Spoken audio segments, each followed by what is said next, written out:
On va s'intéresser maintenant aux mécanismes qui font que nous, en Europe, nous, pas nous, mais nous les autres, en Europe, nous nous désarmons pour préparer cet effacement. Et donc pour cela, on va laisser la parole à un déconstructeur, puisqu'il faut déconstruire la technique, la logorée de l'adversaire. Et donc nous allons appeler le rédacteur en chef adjoint d'Éléments, journaliste, déconstructeur parce qu'il vient de publier un ouvrage qui s'appelle Putain de Saint-Foucault, archéologie d'un fétiche, où il déconstruit le grand déconstructeur, le grand pourrisseur. C'est une plume alerte et insolente, et à l'oral, c'est pas mal non plus. J'appelle François Bousquet.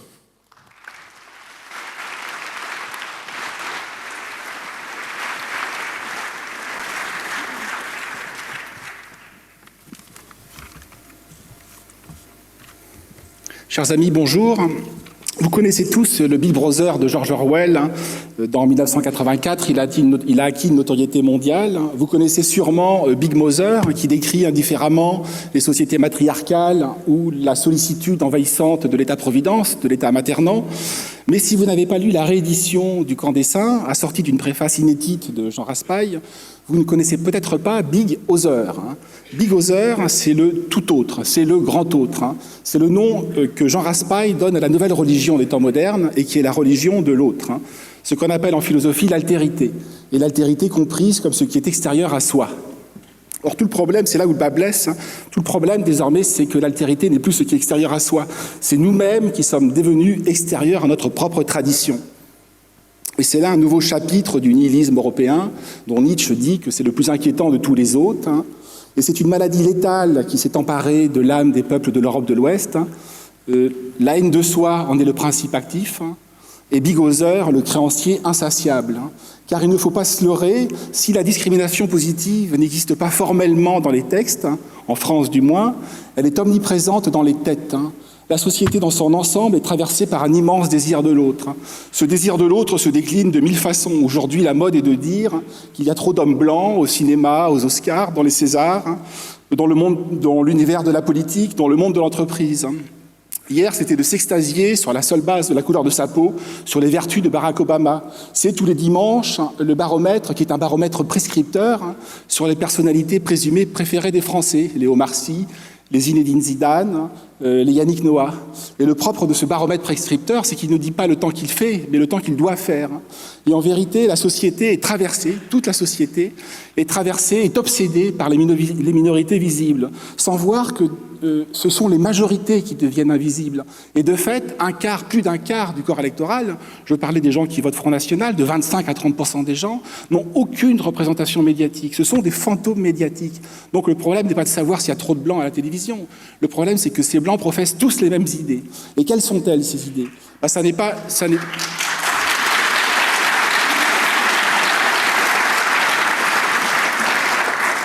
Comme vous en doutez, ce n'est pas évidemment la xénophobie. C'est la xénophilie, c'est l'amour de l'autre, c'est la survalorisation de l'autre. Ce que Alain Finkielkraut, à propos de l'antiracisme, a appelé le communisme du XXIe siècle. Et l'antiracisme, ça n'est jamais que la traduction idéologique de ce désir de l'autre. Et c'est une religion, au fond, de rechange au marxisme. C'est la continuation du trotskisme par d'autres moyens. Il ne s'agit plus aujourd'hui d'aboutir, de créer une société sans classe, mais de créer une société sans race, où l'homme sera un agneau pour l'homme. Et c'est un véritable conte de fées. La Fontaine, les classiques, se seraient contentés d'en tirer une fable. Nous, on en a fait une religion. Et cette religion de l'autre, étonnamment, ironiquement, c'est Hitler qui l'a inventée. C'est le grand paradoxe. Sans Hitler, pas de société multiculturelle. Sans Hitler, pas de société multiraciale. Hitler, c'est l'épouvantail qu'on brandit sans cesse pour faire plier les peuples. En le mettant à mort rituellement, en le mettant à mort hystériquement, on n'en finit pas de ressusciter son fantôme. Ce qui fait, et c'est l'ironie de la chose, que Hitler est plus important mort que vivant. Et c'est ce que Renaud Camus a appelé dans un texte magistral la seconde carrière du chancelier. Ouais.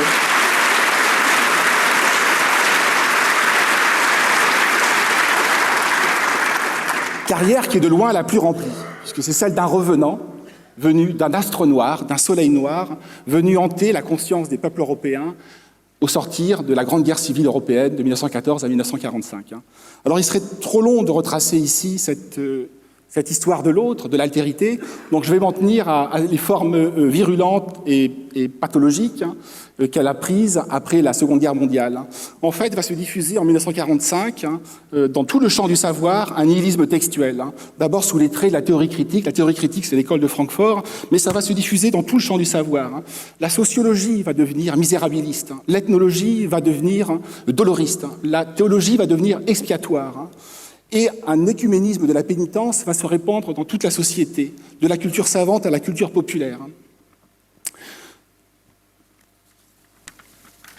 Pardonnez-moi. Et un homme va jouer dans cette opération un rôle de premier plan, par le prestige dont il jouit. Cet homme, il est français, c'est Jean-Paul Sartre. Et Sartre va populariser un thème à la très riche postérité, qui nous écrase. C'est le thème de la dette. En réalité, dit Sartre, et ça va être repris par toute la French Theory, par tous les déconstructeurs, en réalité, depuis le temps des croisades jusqu'au temps des colonisations, l'homme européen a contracté une dette infinie ou indéfinie, comme vous voulez, vis-à-vis du reste du monde. Et cette dette, il va falloir que nous la remboursions. Et en réalité, le fardeau de l'homme blanc, vous connaissez la célèbre formule du poème de Kipling, et pour Kipling, le fardeau de l'homme blanc, c'était la responsabilité qu'il fallait endosser. Eh bien aujourd'hui, c'est la culpabilité que nous devons endosser. Et Sartre va jouer un rôle considérable dans la diffusion de ce thème de la faute et de la dette à rembourser. Et Sartre et les autres vont contribuer à renverser l'axe de la raison européenne. L'axe de la raison européenne était partiellement, sinon totalement, ethnocentré. Et avec eux, il est devenu ethno-décentré.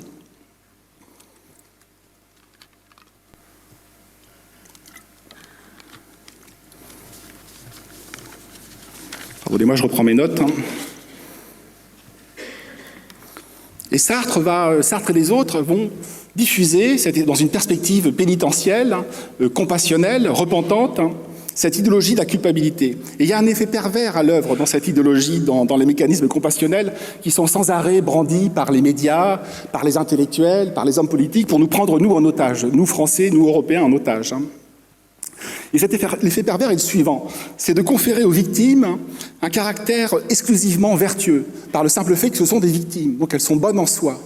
Et de conférer à nous, donc coupables de fait, vous, moi, nous, hommes européens, l'homme qui a contracté une dette, de nous conférer un caractère exclusivement égoïste, sauf, bien sûr, si nous sommes conduits à rembourser cette dette. Et là, nous sommes vraiment pris en otage, parce que c'est une escroquerie au bon sentiment. Et cette escroquerie au bon sentiment a des vertus performatives, parce que, sauf à passer pour un salaud, vous n'allez pas refuser de prendre la main du naufragé en Méditerranée. Donc vous allez la prendre, cette main. Et en fait, on peut résumer l'après-guerre, le demi-siècle qui nous précède, de la manière suivante. Les années 1950, qu'est-ce qu'on peut dire des années 1950 ? C'est la diffusion à très grande échelle des travaux de l'ethnologie. Et en gros, les conséquences, c'est une réévaluation de l'autre et une dévaluation du même. Les années 60, avec pour point d'orgue 68, c'est l'effondrement du mythe ouvrier, de l'ouvrier comme figure, comme expression messianique, révolutionnaire et prophétique. L'ouvrier va décevoir la commune étudiante, va décevoir les gauchistes, parce qu'il apparaît comme culturellement conservateur. Donc le gauchisme culturel, va inventer une nouvelle figure rédemptrice. Cette figure rédemptrice, c'est le minoritaire. Et pour le sujet qui nous concerne aujourd'hui, bien sûr, l'immigré. Donc elle va mettre en place une idéologie de substitution, une utopie de rechange, qui est l'immigrationnisme. Les années 70 sont presque les plus importantes, c'est celle du détricotage du roman national, ou comme l'a dit Philippe Conrad, la déconstruction du récit national, dans la foulée de toute une nouvelle historiographie révisionniste, mais un révisionnisme officiel, Paxton et les autres. On va faire le procès indéfiniment d'une France atavique, collaborationniste, antisémite. En fait, on va créer la légende noire de Vichy. Et on retrouve la même chose côté allemand, versant allemand. Les Allemands sont génétiquement prédisposés au génocide. Les années 80, c'est les diffusions de l'antiracisme militant, avec SOS Racisme.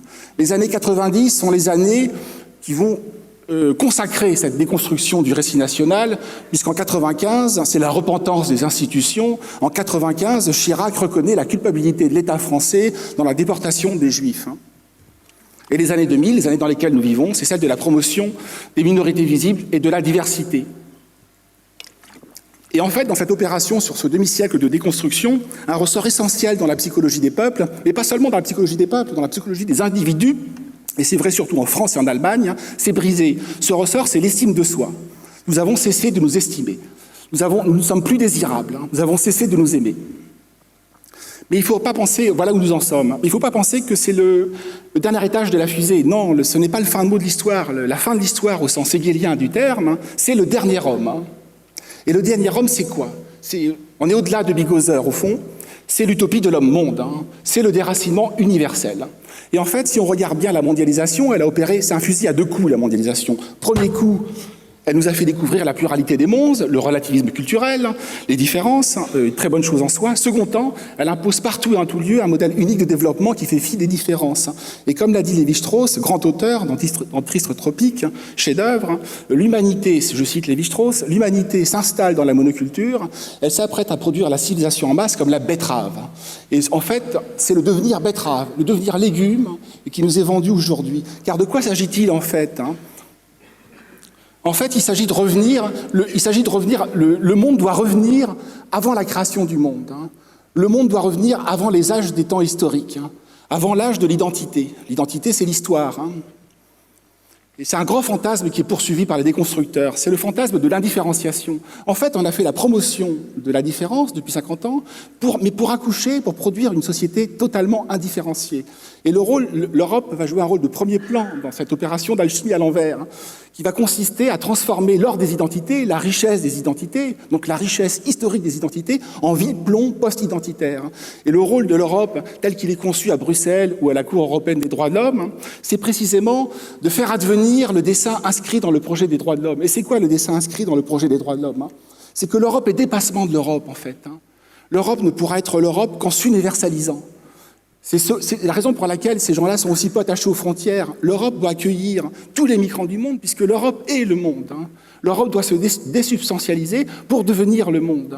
En fait, l'Europe, dans leur esprit, c'est pour ça qu'ils disent « no border, no limit », l'Europe n'est pas territoire. Dans leur esprit, l'Europe est une idée. Et cette idée doit accomplir la promesse d'une république universelle et intégrer demain la Turquie, après-demain le Maghreb, et dans 20 à 30 ans, le reste du monde. Un fait significatif qui pour moi, est très parlant, étant attaché à la littérature. Et Bernard Legan ne me contredira pas, la négritude a produit, les auteurs dits de la négritude ont produit de très grandes œuvres. Mais la négritude n'est plus à l'ordre du jour aujourd'hui dans les études postcoloniales, qui sont la matrice de la déconstruction et de la reconfiguration du monde. La négritude est trop identitaire, est trop barésienne, est trop suprématiste, parce qu'elle est suprématiste, la négritude, c'est Black Power. Eh bien, désormais, dans ce département universitaire, on a remplacé la négritude par une mosaïque de motifs. Ils appellent ça la migritude. Et voilà le véritable objectif. C'est qu'on va accoucher, en fait, d'une société totalement créolisée, d'une société où ne jouerait plus que des processus d'hybridation, de métissage, une société traversée par des zombies post-identitaires, par des créatures hybrides, par des trans. Le trans est aujourd'hui presque une parabole de notre temps. On parle de transmigrants. Et en fait, des gens accrochés à une tour de Babel vacillante. Et ce monde-là ne peut pas tenir, je vous le concède, mais c'est un fantasme qui développe. Et le modèle inimitable après lequel ces gens-là courent, c'est le Brésil ou la Caraïbe. Parce que le Brésil et la Caraïbe font jouer les processus de métissage, d'hybridation. Mais la Caraïbe, il suffit de se promener à Paris, à Munich, à Turin, à New York, à Londres. La Caraïbe est déjà là. Le processus de métissage est déjà là. La migritude est déjà là, quoi. Donc le grand délire de l'homme offshore est déjà là. En réalité, on a défendu l'autre pour produire le tout autre. Et le tout autre, c'est quoi? Eh bien, c'est l'homme offshore, c'est la créature hybride, c'est le devenir nomade d'une humanité déracinée. Pour accoucher quoi? Une société qui est la société, au fond, des libéraux et des libertaires, de l'OMC José Bové, puisque vous la retrouvez dans la gauche radicale parle de multitude, et vous la retrouvez chez les néolibéraux. Les néolibéraux défendent le modèle des sociétés ouvertes, cher à Karl Popper, et ces sociétés ouvertes vont déboucher sur quoi, en fait? Sur une circulation qui s'accélère, et qui vont aboutir à une société pan-raciale, pan-ethnique et transhumaniste. Et c'est le monde de demain. C'est-à-dire que Big Brother a préparé le tout autre, l'étranger, le futur mutant, quoi. Alors que faire, comme disait le camarade Lénine? Eh bien, que faire? Je pense qu'il y a deux choses à faire en priorité face à la folie des déconstructeurs. C'est nous réapproprier la notion de différence, la notion de différentialisme sur laquelle travaille la Nouvelle Droite depuis 40 ans, et en particulier aussi un auteur qu'on néglige trop souvent dans nos milieux, qui est Lévi-Strauss. Une grande partie de l'œuvre de Claude Lévi-Strauss a été écrite pour nous. Donc il faut revenir vers Lévi-Strauss. Et que dit Lévi-Strauss, le dernier Lévi-Strauss, celui de la seconde conférence de l'UNESCO? C'est que si on veut de la diversité, et on veut de la diversité, on veut du différentialisme, il faut que cette diversité se protège. En gros, et c'est Lévi-Strauss qui le dit, il faut que les sociétés soient indifférentes les unes vis-à-vis des autres. En fait, il faut... Pourquoi? Parce que l'indifférence nous protège de la menace d'indifférenciation, de la menace de fusion et d'absorption. Et en fait, il faut sanctuariser les espèces. Lévi-Strauss ne le dit pas en ces termes, mais en filigrane, ça apparaît dans les textes, les derniers textes. Et l'autre point qui a été abordé et qui est la mission première de l'Institut Iliade, c'est réinvestir le combat culturel. C'est un combat qu'on a trop longtemps délaissé, le combat gramscien, métapolitique, qui est le combat qui est une guerre des représentations, qui est une guerre des mentalités, qui est une guerre des mots, qui est une guerre des symboles, qui est une guerre des images. Et cette guerre, nous l'avons perdue, de toute évidence. Elle est perdue, même si la société prend l'eau de toutes parts aujourd'hui. La gauche, enfin le gauchisme au sens léniniste du terme, donc la gauche culturelle, a une rente de monopole totale sur la culture, sur l'éducation, sur les médias. Elle est dans une configuration d'hégémonie. Alors l'hégémonie est mortelle au bout d'une génération. Aujourd'hui, ils sont dans une panique morale à gauche, d'où les polémiques sur les Nouriac. Pour autant, ils ont le pouvoir. Et donc nous, comme on n'a aucun levier de pouvoir institutionnel, on est confronté, non même pas à une guerre culturelle, à une guérilla culturelle. C'est une configuration asymétrique. Et c'est là-dessus que nous devons porter tous nos efforts. Vous connaissez peut-être la phrase du grand juriste allemand Carl Schmitt, par laquelle Carl Schmitt définit la souveraineté. Et Carl Schmitt dit la chose suivante: est souverain celui qui décide de la situation d'exception, celui qui décide de la situation d'urgence. Et je me permets d'amender cette phrase de Carl Schmitt, parce que je pense qu'elle est incomplète avec un peu d'orfanterie. Et je crois que est souverain celui qui maîtrise le champ symbolique des interdits, qu'il n'y a pas d'autre souveraineté. Est souverain celui qui dit...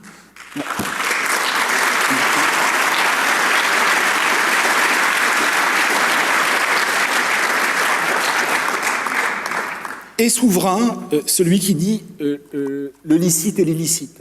Est souverain celui-là seul qui permet de délimiter le totem et le tabou. Et la souveraineté politique procède de cette souveraineté symbolique. Et c'est là-dessus que nous devons faire porter tous nos efforts, parce que de toute évidence, cette souveraineté ne nous est pas donnée dans ce que Maurras appelait le pays légal. Et pour autant, le pays réel est en train de faire voler en éclats ce pays légal. Alors si on veut transmettre à notre descendance ce que Hölderlin appelait le sol très aimé de la patrie, la phrase d'Hölderlin, je la cite parce qu'elle résonne en moi et je souhaiterais qu'elle résonne en nous. C'est au tout début d'Hyperion, Hölderlin dit « Une fois encore, le sol très aimé de la patrie me donne joie et douleur ». Alors je la répète pour qu'elle résonne. « Une fois encore, le sol très aimé de la patrie me donne joie et douleur ». Et il nous appartient...